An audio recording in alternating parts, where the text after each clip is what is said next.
An archaeologist descended deep into the Antarctic ice and stumbled upon a Nazi base from World War II.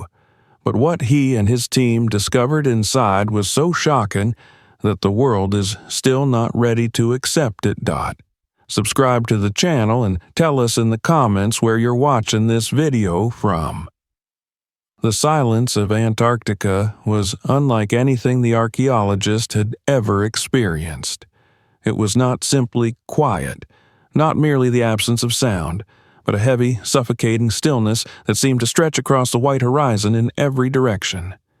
The air was so cold that each breath felt like glass scraping down his throat, and the wind, when it rose, carried with it not the rustle of life, but the hollow echo of a continent that had known only ice and stone for millions of years.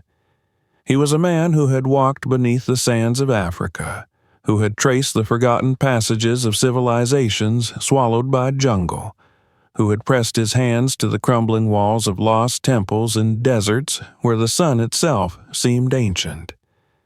Yet here, at the edge of the world, he felt something altogether different, a mixture of awe and unease that no past discovery had ever stirred in him. The expedition had arrived weeks earlier, their small convoy of snow crawlers inching across jagged ridges of ice and hidden crevasses. Supplies were limited, weather windows unforgiving, and the constant threat of storms loomed like a warning from the continent itself. But their mission was too compelling to abandon. Satellite scans had revealed a series of irregular voids beneath the ice, long and narrow, as if tunnels had been carved into the frozen rock. At first, the data had been dismissed as anomalies, natural formations shaped by glaciers and volcanic activity. Yet the shapes were too precise, the angles too sharp. Something beneath the surface resisted the explanation of nature. The archaeologist had insisted on coming. Others in the team specialized in geology, climatology, or glaciology, but he had a different eye.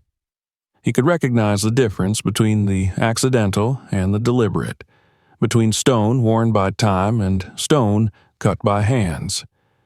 His colleagues often mocked his instincts, calling them romantic, even unscientific. But his instincts had guided him before to ruins no one else believed existed, and now, standing over the frozen ridge with drills hammering into the ice, he felt the same surge of certainty. They were about to find something extraordinary. For days they bored downward, through snow compacted into blue ice, and deeper still into rock frozen harder than steel. The sound of the drills reverberated endlessly, like muted thunder beneath the ground. The cold was merciless, freezing the sweat on their brows before it could even fall, and the men took turns, their faces chapped raw, their hands stiff even inside insulated gloves. More than once, tempers flared, but the archaeologist remained calm, driven by a quiet conviction. He felt as though the ice itself was a veil, hiding something immense that waited for him specifically to uncover it. It was on the 9th day that the drill bit suddenly sank without resistance. The machine shuddered violently, nearly tearing itself from its moorings, and the operators stumbled back in alarm. The archaeologist leaned forward, peering into the dark shaft, his heart pounding in his chest. The sound had changed, the steady grind of steel on stone replaced by an echoing hollowness, as if the drill had broken through into a cavern. The team exchanged glances, their breath visible in the frigid air, and no one spoke. It was he who finally ordered the drill lifted and the bore widened, his voice steady, though every nerve in him screamed with anticipation. By evening, the shaft was large enough to lower a lamp into the darkness. The flickering beam revealed stone walls descending at an angle, smooth in places, fractured in others, but unmistakably worked by more than nature.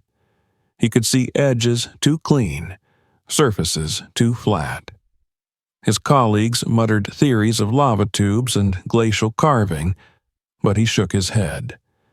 He had touched too many ancient corridors not to recognize their likeness when it stood before him. The descent was dangerous. They rigged ropes and belays, and one by one the team lowered themselves into the shaft. When his turn came, the archaeologist felt the air grow colder with each meter. The lamp dangling from his harness swung lightly, scattering shadows along the narrow walls. At last his boots touched ground, the echo of his landing reverberating unnaturally far. He straightened, lifting the lamp, and the sight stole the breath from his chest. Before him stretched a passageway, narrow but undeniably artificial. The floor was too level, the walls too evenly aligned. Chisel marks were visible in some places, their sharpness dulled by frost but still legible, as though the stone itself had been scarred by purposeful labor. His hand trembled as he reached out, brushing the frozen surface. The texture was unmistakable. This was no cavern carved by water or fire. This was the work of men. The others soon joined him, their exclamations breaking the oppressive silence. They tested the air with instruments, noting faint currents that suggested a larger space beyond. Snow crystals drifted lazily from cracks above, catching the lamplight like dust motes in a cathedral. The archaeologist felt a swell of reverence. He had dreamed all his life of uncovering something untouched, something no one else had seen for decades, perhaps centuries. And now, in the most desolate place on earth, he had found it. They pressed forward cautiously, their boots crunching against ice that had seeped in and frozen solid over the years. The tunnel sloped downward, winding deeper into the bedrock. At intervals, side alcoves appeared, some collapsed, others still intact, filled with rubble and rusted fragments of metal. The archaeologist paused at one, kneeling to pick up a corroded bolt, its threading still faintly visible beneath the frost. He turned it in his palm and felt a chill unrelated to the cold air. This was modern, far more modern than the ruins he was accustomed to. Whatever lay ahead was not the echo of ancient civilizations, but something from a history far closer and far darker. After an hour of slow descent, the passage widened abruptly. The lamps revealed a cavernous chamber, its ceiling lost in shadows, its walls braced with decayed beams of steel. The air was colder here, yet fresher, as if the chamber still breathed faintly through unseen vents. Across the floor, buried beneath decades of ice and rockfall, protruded shapes that could only be remnants of machinery. The archaeologist felt the hairs on his arms rise as he realized they were standing in the threshold of something immense. No one spoke. Each member of the team understood in silence what they had stumbled upon. The voids in the satellite scans were no fluke of geology. Beneath this mountain of ice, someone had built something vast, deliberate, and secret. The archaeologist's lamp caught the edge of a twisted panel of steel, half buried in frost. He brushed away the ice, and beneath the corrosion he glimpsed faint traces of paint, black lines curving into a shape he knew too well. His hand froze. It was the remnant of an insignia, one the world had sworn to bury under layers of shame and denial, the emblem of the Third Reich. A current of unease rippled through the group. Their discovery was no longer an archaeological curiosity. It was a revelation heavy with the weight of the 20th century, a whisper from a war that had scarred the world. The archaeologist stood in the cold, the lamplight flickering across his face, and understood with absolute clarity that their descent into the ice had only just begun. What lay ahead would not simply challenge history, it would redefine it. And as the team prepared to delve deeper, clearing paths and setting anchors for the next day's exploration, he felt a strange pull, as though the tunnels themselves were calling him onward. Beneath the ice, in the silence of forgotten decades, waited secrets built not by ancient hands, but by men who had dreamed of empire and left behind shadows. The archaeologist tightened his gloves, turned once more to the darkened passage ahead, and knew there was no turning back. The night passed without sleep for most of the expedition, the cold settling deeper into their bones as their thoughts turned again and again to the shadowed passage yawning beneath the ice. Some sat by the heaters in the makeshift tents, staring blankly into steaming mugs of coffee that cooled too quickly in the frigid air. Others busied themselves with equipment, checking ropes, lights, batteries, as if mechanical tasks could steady nerves frayed by the weight of discovery. The archaeologist, however, remained quiet, sitting slightly apart from the rest, his gaze fixed on the black void they had uncovered. The image of the faded insignia refused to leave him, its curved lines shimmering in his imagination each time he closed his eyes. He felt as though he had brushed his fingers against a fragment of history that was never meant to be seen again, and the contact left a residue of dread. At dawn, the team gathered to descend once more. The sky was a pale gray sheet above them, heavy with the promise of snow, but the winds were calm, granting them a narrow reprieve. Their lamps and torches flickered as they lowered themselves down the shaft, the ropes creaking, the frost crunching under boots when each reached the bottom. The archaeologist descended last, his hands firm despite the tremor that ran through his chest. When his feet touched the frozen floor, he inhaled deeply, letting the air of the underground fill his lungs. It was thinner here, but undeniably fresher, as though some hidden system still pulled currents through the depth. The chamber they had entered the day before stretched wide before them, its dimensions impressive even through the obscuring layers of frost and collapse. They began to clear rubble cautiously, brushing away shards of ice, lifting corroded fragments of machinery and marking safe paths through unstable piles of debris. It was in this work that one of the geologists called out sharply, his voice echoing off the stone walls. The archaeologist hurried forward, the beam of his lamp swinging ahead, and then froze. Before them loomed a structure distinct from the natural stone around it, a set of massive metal doors, sealed and half buried in ice. Each stood several meters high, their surfaces dulled by decades of corrosion, but their shape was unmistakable. They were not random panels or fallen beams, but constructed gates, fitted with reinforced hinges and locking mechanisms that hinted at engineering far beyond simple shelter. The archaeologist approached slowly, his gloved hand brushing frost from the surface.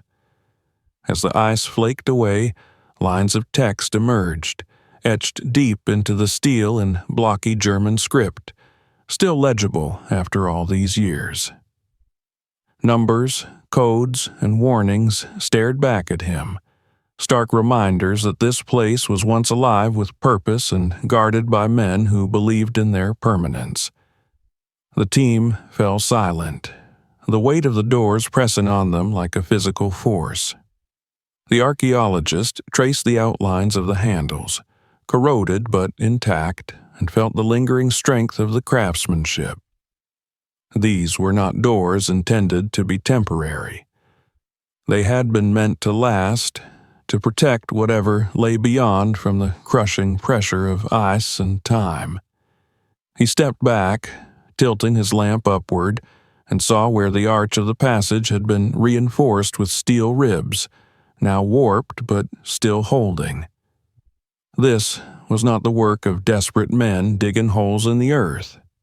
This was architecture, deliberate and vast, executed with the precision of a nation determined to bury something it could not allow the world to find. With great effort, the team began chipping away at the ice surrounding the gates. Hours passed, sweat freezing on brows, breath hanging thick in the bitter air, muscles burning under layers of insulated clothing. The sound of metal tools striking ice and stone filled the cavern, a dull rhythm that echoed endlessly. Slowly, the frozen crust relented, and more of the doors revealed themselves. Intricate locking wheels protruded from their centers, though fused in place by rust. Above them, faint traces of painted insignia lingered, distorted by corrosion but still sinister in their suggestion. When, at last, a narrow gap was freed at the edge of the gates, they wedged lamps inside, illuminating a sliver of darkness beyond. The air that escaped was dry, carrying with it a faint metallic tang that spoke of enclosed spaces and long abandonment. The archaeologist felt his pulse quicken. He pressed his face close, peering into the thin opening, and saw stone walls vanishing into gloom. It was not a cavern waiting to be claimed by their imagination. It was a passage built with purpose, its lines too straight, its walls too deliberate to be mistaken for nature's hand. The geologists murmured theories of volcanic tubes reshaped by men, of glacial movements preserved like architecture, but their voices lacked conviction. The evidence lay plainly before them, undeniable in its human intent. The archaeologist's own thoughts swirled. He had expected remnants, fragments, hints of structures lost. He had not expected this, the intact threshold of an entire world preserved beneath the ice, a city entombed and waiting. With pulleys, jacks, and the stubborn will of men too curious to stop, the team widened the breach. The gates groaned as metal shifted reluctantly against its frozen bonds.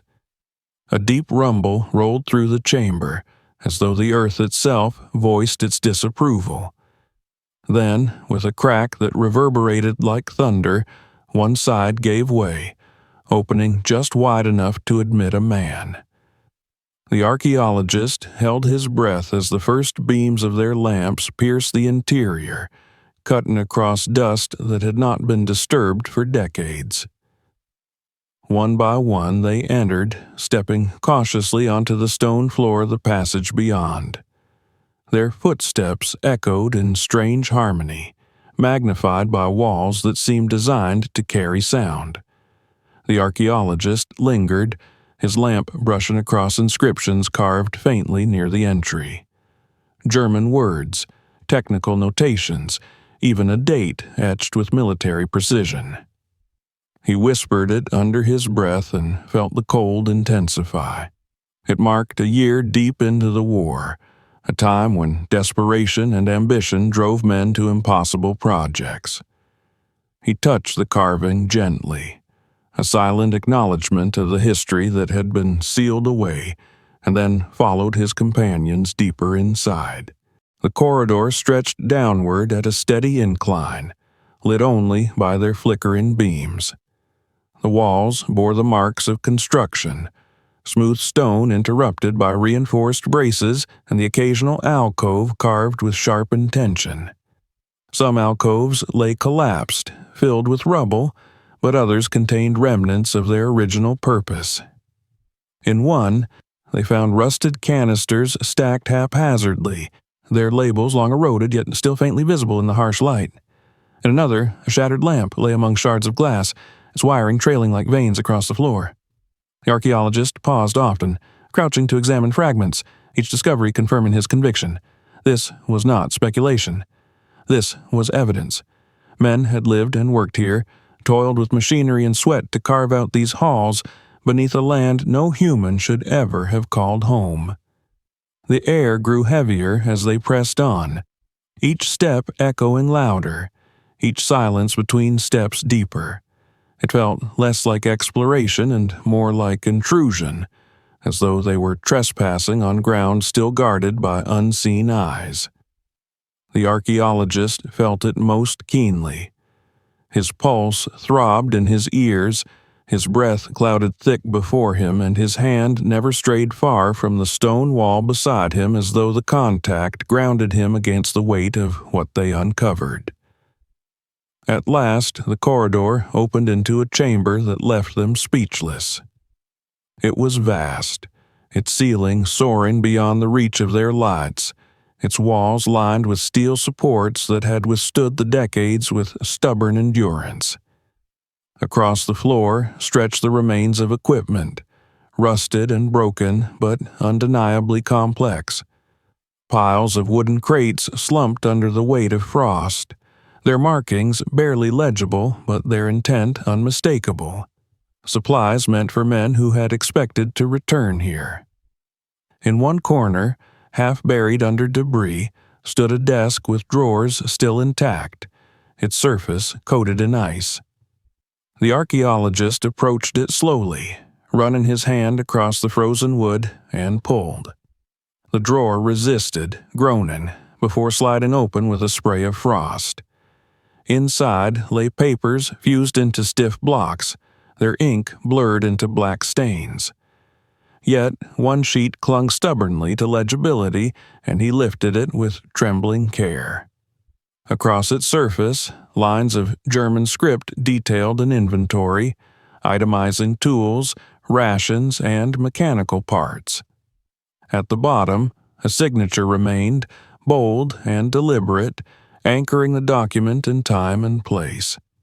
He lowered the paper, and his breath shaking, and looked around the chamber. Every wall, every beam, every artifact whispered the same truth.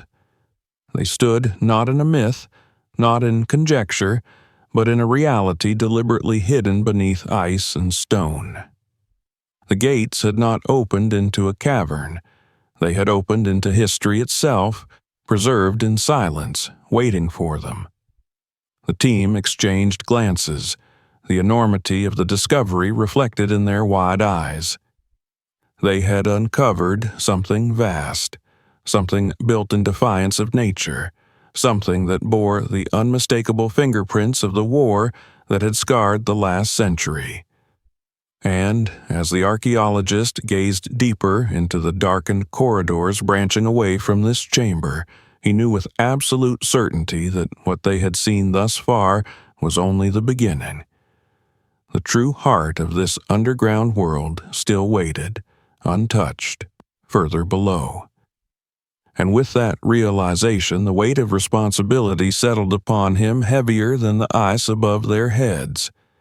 What they would uncover in the days ahead might change not only the history of the war, but the very understanding of what men were capable of when desperation and ambition collided. He drew in a deep breath, steadied himself, and gestured for the others to follow. The gates of the past had opened, and there was no choice now but to walk through them. The archaeologist felt the air shift as they left behind the chamber of the gates and pressed deeper into the corridors. The first overwhelming impression of the doors and the inscriptions upon them had begun to fade, replaced by something even more staggering. The passage did not end in a single room or a narrow junction. It extended, splitting into multiple arteries that reached into the earth like the veins of some colossal creature, each one promising discoveries greater than the last. The archaeologist paused at the first intersection, lifting his lamp higher, and realized with a slow, chilling certainty that what they had uncovered was not a single shelter or isolated bunker. It was a world in itself, vast and deliberate, a hidden city carved beneath the ice. The team moved cautiously, marking their path with chalk and reflective markers to ensure they would not lose their way in the branching network. Their lamps revealed sections of walls that bore the telltale marks of chisels and machinery, cuts too precise and too intentional to be attributed to natural forces. Along some stretches, the walls had been reinforced with concrete, though it was cracked now, veined with frost that crept across it like delicate white roots. The archaeologist trailed his hand across one of these walls and imagined the noise and heat of construction crews, the roar of engines, the clang of tools. Decades ago, men had labored here with sweat and steel, carving out the impossible in a land where life was not meant to persist. He could almost hear them in the silence, their shadows echoing faintly in the frozen corridors. They reached a wide opening and stepped into what was unmistakably a communal chamber. The ceiling arched high above them, lost in shadow, and long rows of corroded metal bunks stretched across the floor. Rust clung to every frame, the bedding long since rotted away, yet the arrangement left no doubt. This had been a dormitory, a place where scores of men had slept, their lives regimented by orders and duty. The archaeologist walked slowly between the bunks, his lamp sweeping across the remnants of lives that had once filled this hollow. A dented metal cup lay discarded beneath one bed. A fragment of cloth, frozen stiff, clung to the corner of another. On the wall, someone had scrawled words in faded pencil, barely legible beneath a crust of frost, a personal mark left behind in defiance of anonymity. He lingered over it, wishing he could read more clearly, wondering what thoughts had driven a soldier to inscribe them here in this eternal night.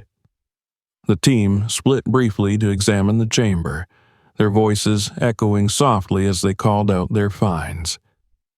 One of the younger scientists uncovered a rusted fork, its handle still etched faintly with initials. Another brushed away ice from the floor and revealed the outline of a long-forgotten boot, the leather hardened into brittle stone by the decades. The archaeologist took note of each detail, his mind weaving them into a vision of the past. He imagined the sound of footsteps echoing here, the clatter of metal cups at mealtime, the murmurs of men before sleep, the endless rhythm of routine within the belly of the ice. It was more than a bunker.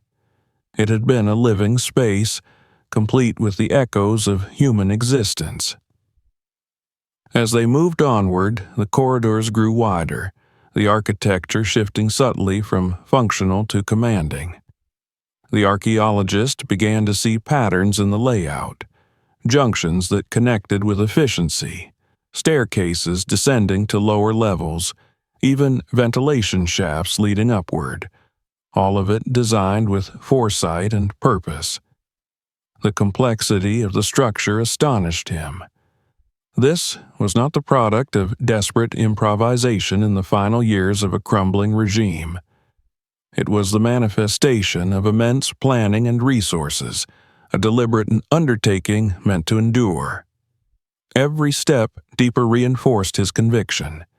This was not a relic of chaos, but of intent. Another chamber awaited them, this one vast enough to resemble a warehouse.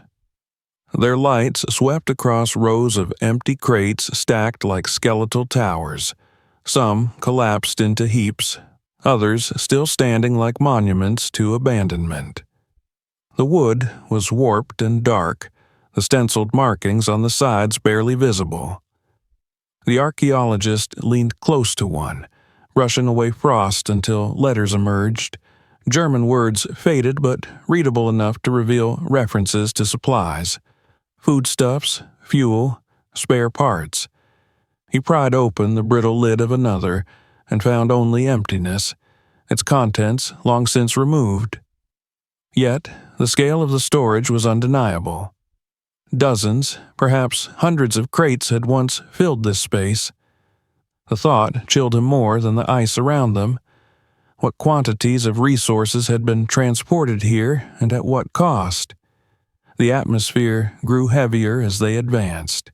Each chamber told a story of preparation, of permanence, of a hidden society designed to sustain itself against the odds of nature. Kitchens appeared, their stoves corroded, their ovens filled with ice.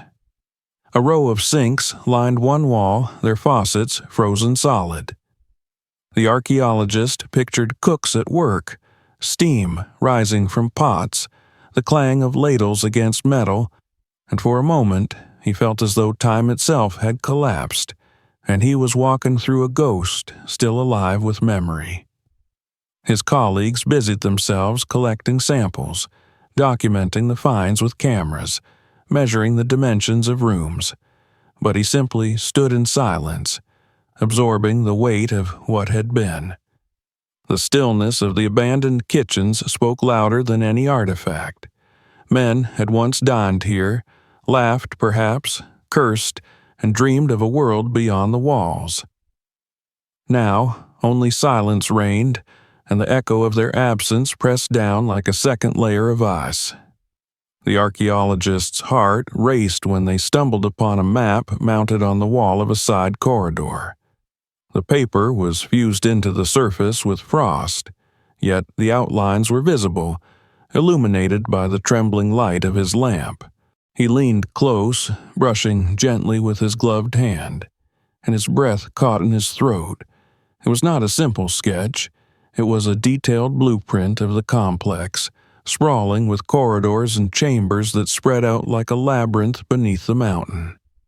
Arrows indicated directions to barracks, supply halls, workshops, even medical stations. His eyes traced the lines downward and realized with awe that they had only uncovered a fraction of what existed. Dozens of chambers, some larger than any they had yet seen, sprawled into deeper levels. This was not a bunker. It was a hidden city, a self-sustaining organism designed to live and breathe beneath the crushing weight of Antarctica. He called the others over, their lamps crowding the map, their voices low with shock. They debated the plausibility, their minds grappling with the sheer scale. Could men of the 1940s truly have achieved such construction in a place so hostile, with technology so limited? The archaeologist said nothing at first, only staring at the lines of the map, his mind spinning with possibilities. He thought of the resources it would take, the manpower, the secrecy, the extraordinary will. Then he remembered the resolve of the regime that had built it, a government that had poured unimaginable effort into impossible projects, fueled by desperation and ideology. He whispered softly that yes, they could have built it, and they had. The map before them was proof. They moved further into the labyrinth, the archaeologist leading now with renewed purpose. Each new chamber deepened the impression of an underground city. Workshops lay abandoned, their benches still scattered with tools now rusted into uselessness. A medical room appeared, its cots frozen stiff, a few broken vials glittering like jewels in the lamplight. The archaeologist shivered at the thought of men lying here, tended by doctors in white coats, while the blizzard raged above, their lives preserved by the machinery of the hidden world. He could almost hear the echoes of voices, the bark of orders in German, the shuffle of boots on stone floors, the steady hum of machines that once gave this place life. As the hours passed, fatigue gnawed at the team, yet the archaeologist pressed on, compelled by an urgency he could not explain. The corridors seemed endless, each one leading to new revelations, each one feeding the growing image in his mind of a settlement carved in defiance of nature. He felt as though they were explorers not of the past but of an alternate world, a parallel existence concealed from the eyes of history. The deeper they went, the stronger his conviction grew.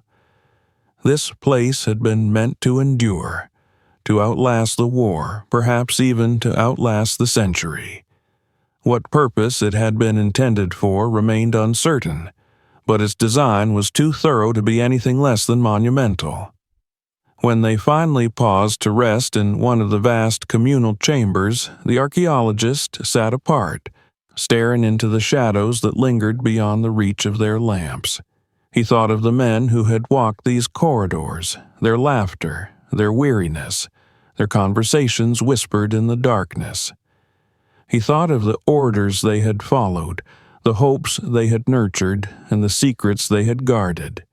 And he thought, too, of the enormity of their achievement. A hidden city beneath the ice, a testament to human ambition twisted into secrecy. And, as his companions murmured quietly over their findings, he knew that their journey had only begun. The city beneath the ice still held its heart concealed, and with every step they took, they were not merely uncovering ruins. They were stepping deeper into the very marrow of history, into a chapter the world had never read. The archaeologist knew, even as they left behind the dormitories and the endless maze of communal chambers, that the map they had uncovered promised something far more imposing. His thoughts lingered on the lines that stretched downward, on the enormous sections of the blueprint labeled in sharp letters that suggested not living quarters, not storage, but something greater and more central. He remembered the faint annotations scrawled near the bottom of the map, words that translated to power, ventilation, control. His pulse had quickened at the implication, and now, as he led the others through the narrowing passage, he could feel the weight of anticipation building with each step. The city beneath the ice was not merely a place for men to eat, sleep, and survive. It was sustained by a heart, and that heart lay somewhere ahead of them in the darkness. The descent grew steeper, the air colder, and the silence heavier. Their lamps swayed against the walls as they moved in single file, the crunch of their boots muffled by layers of frost. More than once, the archaeologist found his hand brushing against the wall for reassurance, tracing the faint lines of tool marks that had once cut through stone. They passed through corridors reinforced with massive steel beams, now buckled in places yet still sturdy enough to hold back the crushing weight of ice and rock. It amazed him that such structures, built under such impossible conditions, could have endured untouched for decades. The farther they went, the clearer it became that this level had been engineered with greater precision, as though the builders knew it would support something monumental. The passage widened without warning, and the beam of his lamp struck open space so vast it seemed to swallow the light whole. He stepped forward slowly, the crunch of his boots echoing into an emptiness that stretched beyond his vision. The others fanned out cautiously, their lights darting across the chamber like fireflies in the dark. As more beams converged, the enormity of the hall revealed itself. It was not a room, not even a warehouse. It was a cathedral of machinery, a hall so immense that its ceiling arched into shadow, braced with steel trusses that glistened faintly with frost. The archaeologist's breath caught in his throat. The floor was lined with hulking silhouettes, shapes of machines that once roared with power but now lay frozen in silence. He approached the nearest, brushing ice from its surface, and revealed a rusted cylinder the height of 2 men, its pipes sprawling outward like veins. Valves, gauges, and thick steel casings stood locked in place, their labels in German still faintly visible beneath the corrosion. These were not makeshift devices cobbled together in desperation. They were engines, generators, turbines, machines designed to supply energy, air, and heat to the hidden city above. The team spread out in awe.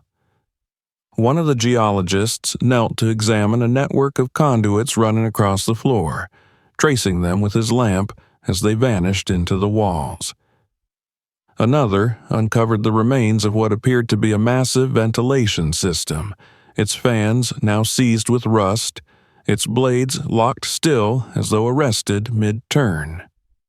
The archaeologist moved among the machines, his footsteps slow, reverent, as though he were walking through the bones of a giant. Each structure he touched confirmed the same truth. This was the core of the underground world, the beating heart that had once allowed hundreds of men to live beneath the ice. Without it, the city would have suffocated in weeks. With it, it could endure for years. He paused at the base of a towering control panel, its rows of switches and dials coated in frost. With the back of his glove, he brushed away the ice until the inscriptions emerged. Numbers, units of pressure, symbols of electricity. He imagined men standing here decades ago, turning knobs, watching gauges, adjusting the delicate balance that kept the city alive.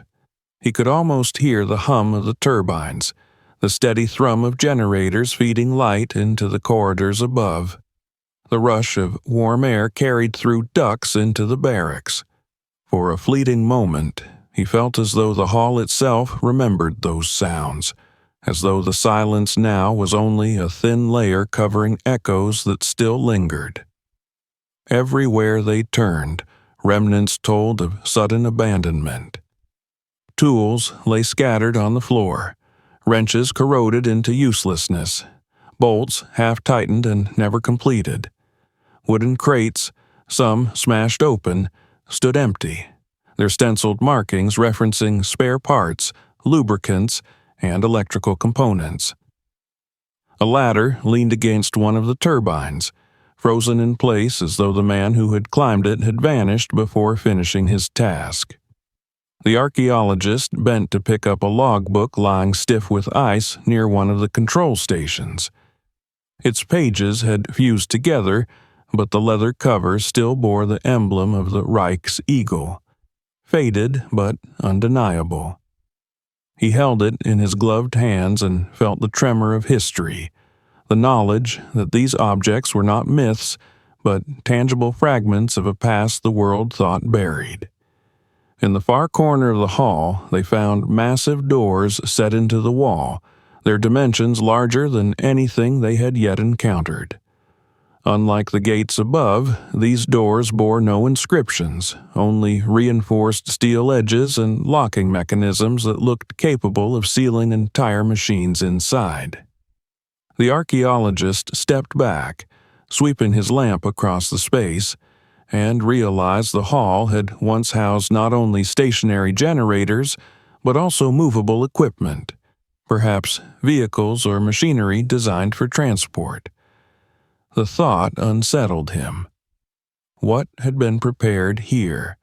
What had been assembled? And why had it been left behind? As they continued to explore, the archaeologist could not shake the impression of scale. The hall was not meant for a handful of men. It was built to sustain a population, to serve as the foundation of a self-contained society. He traced the conduits again, imagining their reach into every corridor above, every dormitory, every kitchen, every storehouse. This place had not been a refuge thrown together in haste. It had been a vision, executed with determination and precision, as though those who built it intended not merely to survive, but to thrive beneath the ice. The archaeologist felt a deep unease growing within him. Each discovery confirmed not only the ambition of the builders, but also their extraordinary capacity to achieve the impossible. He thought of the war raging above at the time of this construction, of the battles, the destruction, the millions of lives shattered. And yet, here, in the most remote and inhospitable place on Earth, men had carved out an underground city powered by machines that could have rivaled those in modern factories. It was not only a testament to engineering, it was a testament to obsession. Hours passed as they documented every corner of the hall, but the archaeologist lingered at its center, staring up into the darkness where the ceiling disappeared. His lamp revealed nothing but shadow, yet he imagined the vastness above, the steel beams stretching higher, the weight of ice pressing down from mountains overhead. He imagined the hall alive again, lights blazing, machines roaring, air thrumming with energy. The vision filled him with awe and dread in equal measure. When, at last, they prepared to leave, marking the hall carefully on their map, the archaeologist cast one final look across the machines. He could not escape the feeling that they had only touched the surface, that the hall concealed secrets far beyond the rust and silence. The empty crates, the abandoned tools, the sealed doors, they whispered of work interrupted, of plans unfinished, of intentions that had not been fulfilled. And as he turned toward the corridor that would lead them deeper still, he felt the weight of those whispers pressing upon him. The city beneath the ice had a heart, and though it no longer beat, its silence resounded louder than any sound. As they ascended back toward the upper passages to regroup and plan their next descent, the archaeologist knew with certainty that their discoveries had already surpassed anything he had imagined. Yet he also knew the greatest secrets still lay ahead, locked within archives, sealed behind doors, waiting in the shadows of this impossible city. The machine hall had shown them the scale of human ambition in its starkest form. What they would find next would show them its purpose. When they left the machine hall, its silence followed them like a shadow. The archaeologist could still hear the echo of his own breath as he had stood before the great turbines, could still see the frozen ladders and empty crates, the traces of work interrupted without warning. He carried those images with him as they pressed deeper into the labyrinth, guided now by the blueprint they had uncovered earlier on the wall. The lines on that map had promised a section of the complex set apart from living quarters and machinery, a part marked not with symbols of sustenance, but with the stark designation of records, of administration, of command. It was to this place that the archaeologist now led the others, his lamp raised, his pulse steady but quickened with expectation. The corridors narrowed again as they moved onward, the walls damp with a thin sheen of ice, the air colder and stiller, as though the path itself guarded what lay ahead. Their boots crunched against frost that thickened the deeper they went. In alcoves, they found remnants of furniture. Splintered desks collapsed beneath the weight of time. Chairs with their metal frames rusted through.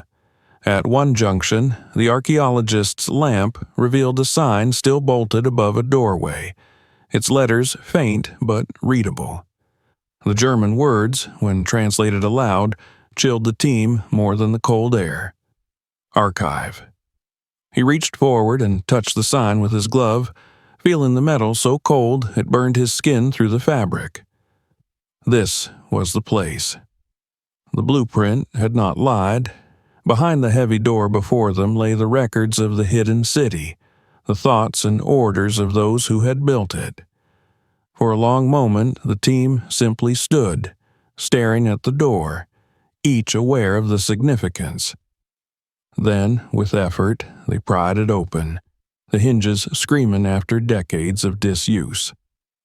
The archaeologist entered first, his lamp cutting across rows of shelves that stretched into the darkness.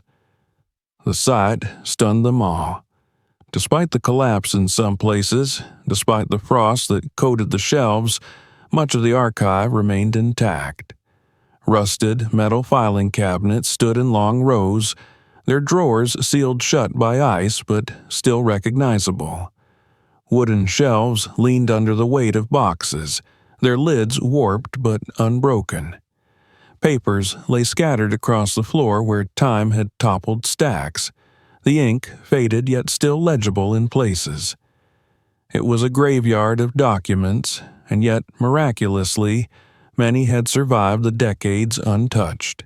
The archaeologist stepped forward, his boots crunching against brittle sheets that shattered like glass beneath him, and felt his heart race. One of the scientists knelt beside a collapsed shelf, prying free a bundle of papers encased in frost. With careful hands he separated them until words emerged. and his voice trembled as he read aloud. They were lists, inventories of supplies, marked with dates and signatures. The archaeologist leaned close, his lamp shining over the faded ink, and saw the meticulous order with which every item had been recorded.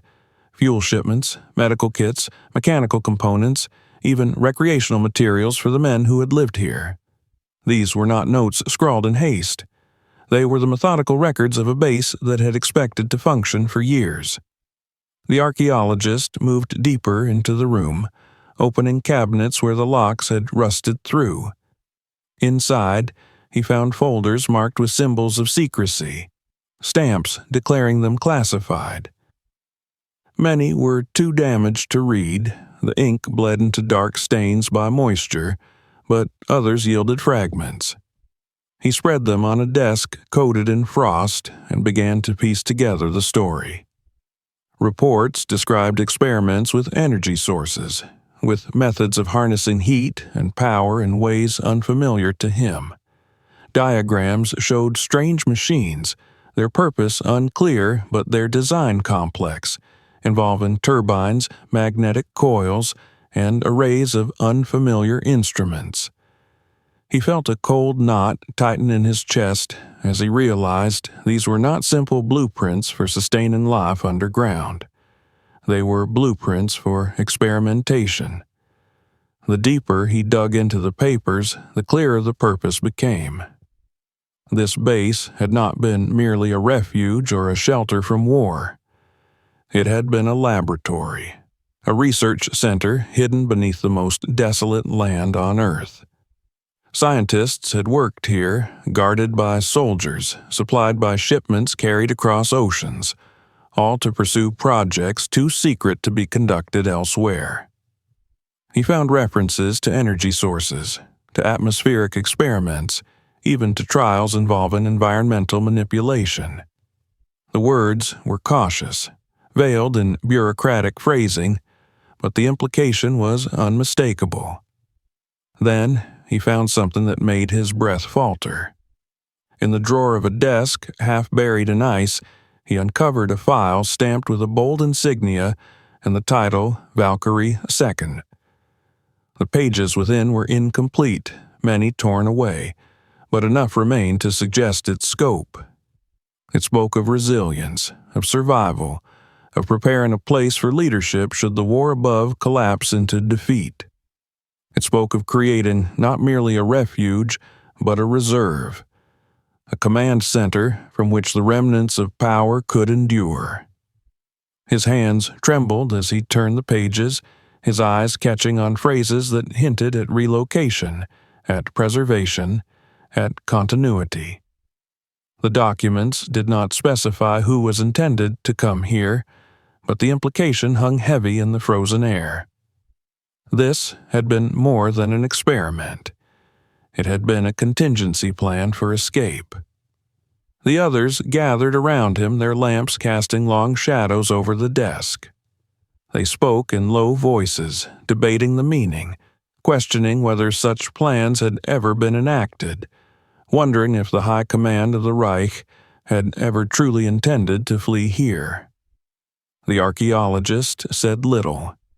He stared at the words on the page and felt a chill deeper than the ice around them. It was not the scale of the project that unsettled him, nor the secrecy. It was the realization that the people who had built this place had envisioned using it, had believed in it enough to construct an entire city beneath the most hostile continent on Earth. He set the papers down gently, his breath fogging in the air, and looked around the archive once more. He saw the shelves sagging under the weight of forgotten knowledge, the rows of cabinets sealed with frost, the endless sea of documents that lay unread. He understood then that they could spend years here, peeling away layers of secrecy, and still never uncover the full truth.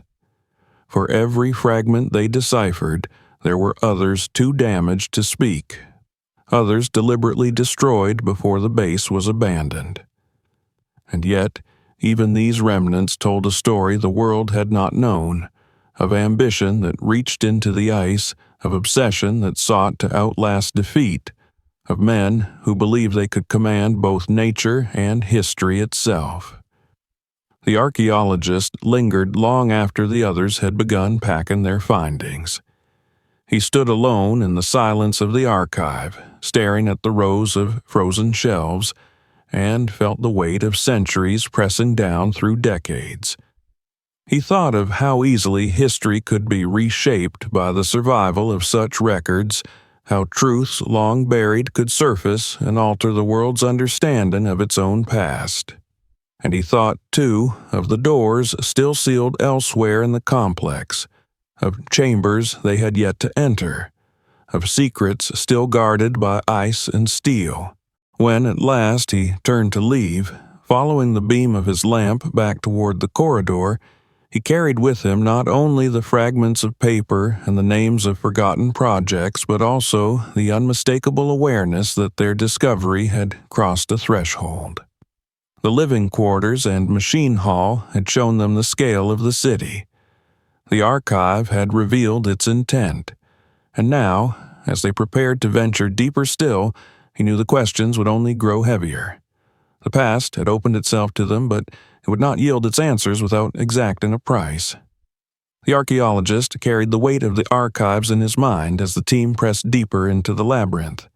The papers, the diagrams, the references to projects too vague to fully decipher, these fragments had changed everything. The dormitories and machine halls had shown the scale of construction, but the documents whispered intent, ambition, purpose. They were no longer exploring a forgotten shelter. They were walking through the skeleton of an idea too vast and secret to have been allowed sunlight. It was with this realization heavy upon them that they followed the map's faint lines toward a section that had seemed insignificant at first glance. The archives had mentioned sealed chambers. The blueprint had indicated restricted areas. Now, with each step, the archaeologist felt the inexorable pull toward them. The corridors narrowed as they moved forward, and the air seemed to grow denser, colder, as though the very stones resisted their passage. Their lamps revealed walls reinforced with thicker steel than they had yet seen, the beams running floor to ceiling, still holding strong despite decades of abandonment. Frost clung to every surface, glimmering like shards of glass under their lights. The archaeologist trailed his hand across one of the beams and felt the immovable strength beneath the cold, as if the structure had been built not only to endure time, but to defy intrusion.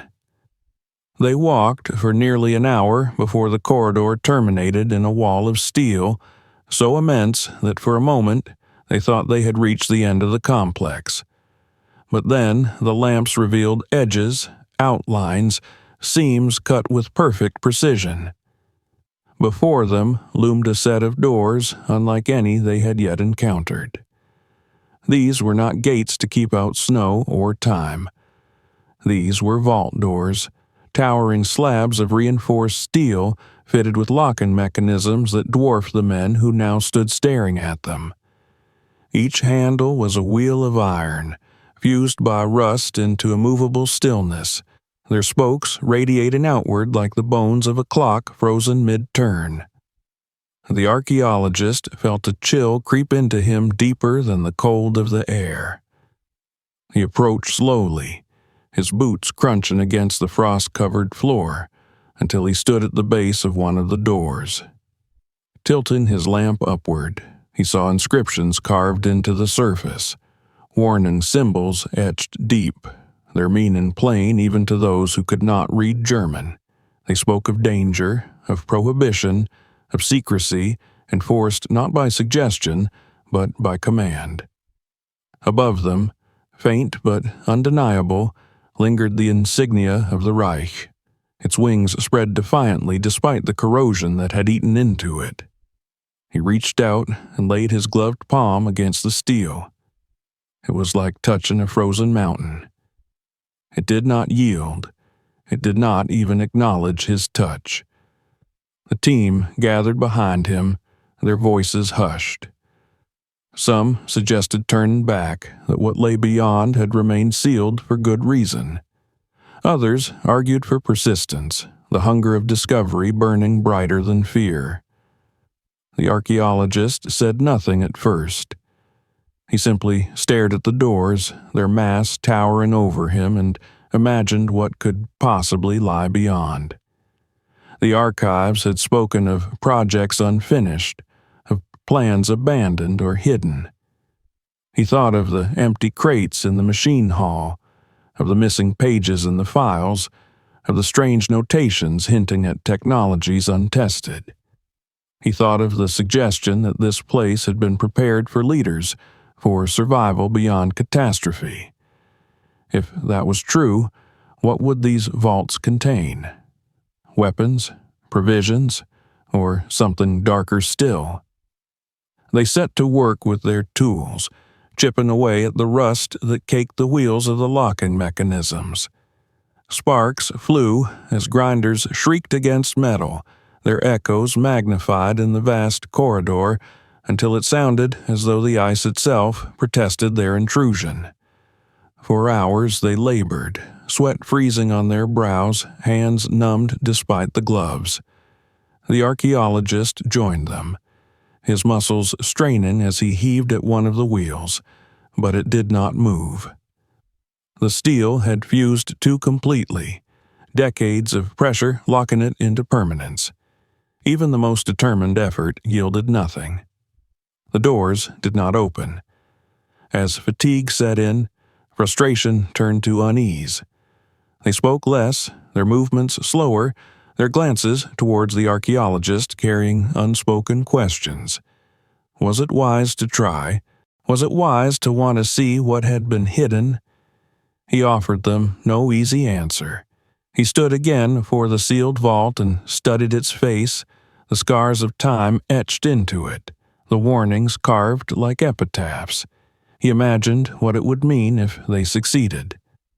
The world above had already been shaken by the discovery of the city itself. What if behind these doors lay something the past had intended never to reveal? He recalled the logbook from the machine hall, the abandoned ladder, the unfinished work. He thought of the papers stamped with secrecy, the references to Valkyrie II, the preparations for continuity after collapse. Every fragment pointed to something greater than survival. They pointed to ambition, to an attempt to outlast not only war, but defeat itself. And if such ambition had required a chamber like this, then what lay inside must have been deemed precious beyond measure. He wondered if it had been evacuated, if men had carted away its contents before abandoning the city, or if, instead, it still lay within, preserved in silence, waiting for someone reckless enough to force the lock. The archaeologist stepped back, raising his lamp higher, and let its glow spread across the surface of the vault. The steel seemed to stretch endlessly, its height vanishing into shadow, its edges lost in frost. He realized suddenly that it was not merely a door, but a wall, a barrier, built with the intent not simply to close off, but to erase. These doors were not designed to be opened again. They were meant to seal something away forever. The team tried again, bringing heavier tools, but nothing changed. Their hammers rang uselessly, their drills skidded against the hardened surface, their strength dissolved into exhaustion. One by one, they sank to the floor, their breaths ragged, their faces pale with defeat. The archaeologist remained standing, his eyes never leaving the sealed vault. He felt no anger at their failure, only a deeper unease. It was not chance that held them back. It was design. Whatever lay beyond was meant to remain hidden, even from those determined enough to find it. They lingered there for a long time, the frost forming on their beards, the silence broken only by the groan of ice settling above. The archaeologist finally turned away, his lamp fallen across the corridor that led back toward the heart of the city. He spoke softly, his voice steady, but edged with something heavier than disappointment. They had reached a boundary, a line drawn by the past, and no effort of theirs could cross it. The vault would remain sealed, its contents a mystery locked beneath layers of steel and secrecy. As they gathered their equipment and began the weary march back, the archaeologist felt the weight of the unopened doors pressing on him more than any discovery they had made. The dormitories had shown the lives of men. The machine hall had revealed the beating heart of the city. The archives had whispered its purpose. But these doors, immovable and silent, spoke of something deeper still. They spoke of secrets the past had refused to surrender. He walked in silence, the lamps of his companions casting long shadows on the frost-streaked walls.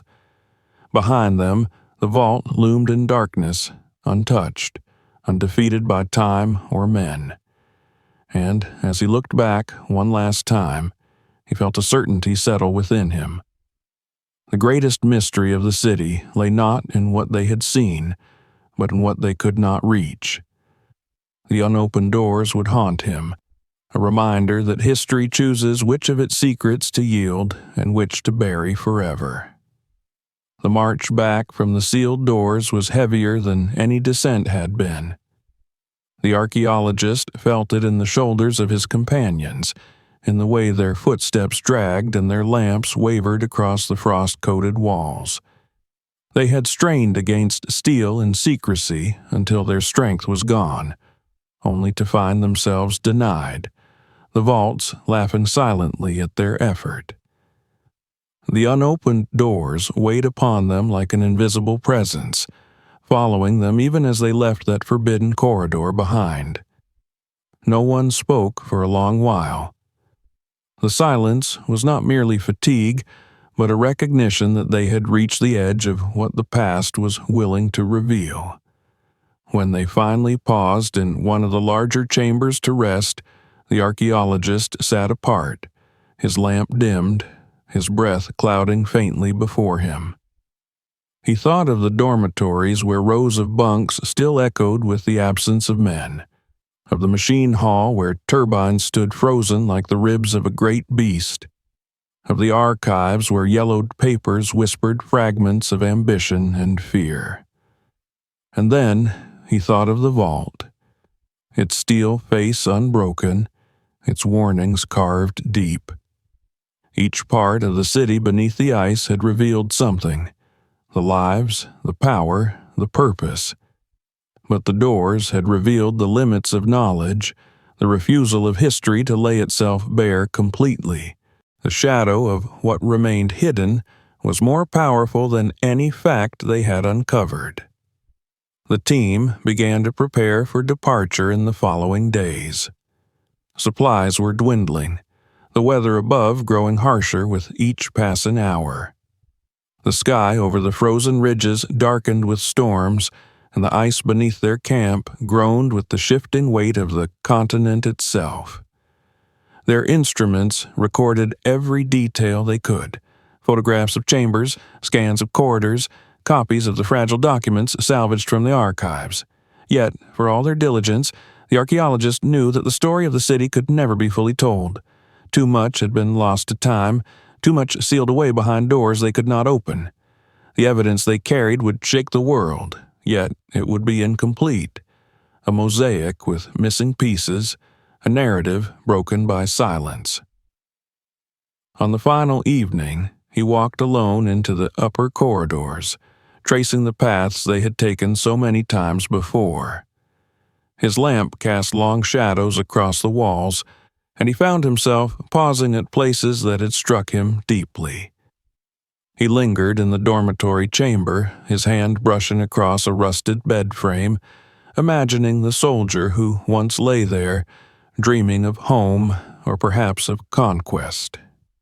He returned to the kitchen, where frozen pots still stood in place, and imagined the scent of food carried through vents to men who labored endlessly in the ice. He climbed once more into the machine hall, the turbines looming like giants around him, and imagined the roar of life they had once given to this place. Each chamber was a fragment of memory, each object a voice calling from decades ago. He listened to them all, and yet he knew they would never speak in full. When he finally returned to the surface, the storm had broken. The wind screamed across the ridges, carrying the flurries of snow that clawed at his face. The camp was a cluster of shadows against the white expanse, the men moving like dark figures against the blinding world. He stood for a long moment at the edge of the shaft that led down into the city, his lamp dim in the raging storm, and felt the enormity of what they were leaving behind. Beneath his feet lay a world that had been buried for generations, a city built in defiance of nature, a testament to ambition twisted by war. They had uncovered it, walked its corridors, seen its machines and archives, touched its secrets. Yet the heart of it remained untouchable, sealed away forever.